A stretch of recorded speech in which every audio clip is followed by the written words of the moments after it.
Mombasa, mji wa bahari na tamaduni zilizochanganyika, ambapo street food inaendelea kubadilika kila siku. Moja ya vyakula vilivyochukua nafasi kubwa mitaani ni shawarma, chakula kilichoanzia Mashariki ya Kati lakini sasa imekuwa sehemu ya maisha ya coastal culture. Shawarma hutengezwa kwa nyama ya kuku ambayo hupikwa kwa kuzungushwa polepole kwenye moto, kisha huwekwa ndani ya mkate laini pamoja na sauces na kachumbari. Shawarma is chicken boneless, kwa tunachukua kifua na mguu yenye boneless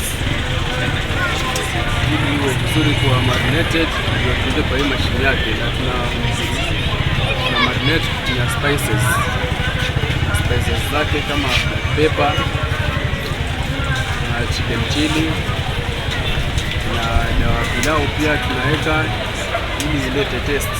Hapa Mombasa, shawarma imekubalika sana kutokana na urahisi wake kupatikana, ladha ya kipekee na mchanganyiko wa tamaduni za pwani ambazo zimeifanya iwe chakula kinachopendwa na wengi. Mombasa wanapenda shawarma sababu kuna taste nzuri, alafu wanasema ni chakula huwa ina haraka, chakula ya haraka huwa kwa mashine yake namna ile, huwa unapatiwa tu unatengenezewa na mkate yake, kuna mkate wake pia.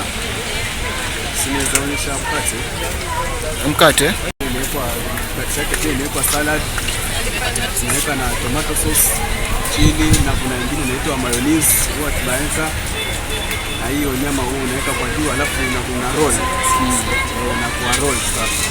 Zaidi ya chakula, shawarma imekuwa chanzo cha ajira kwa vijana wengi kupitia upishi, uuzaji na biashara ndogo ndogo mitaani. Zake za kazi kwa rahisi, ukipata mafunzo tu uweze kusaidia kufanya kazi, kufanya kazi, na huwa iko na salad nzuri kidogo. Itadepend na venye nyama venye waeka, itadepend weka nyama kiasi gani.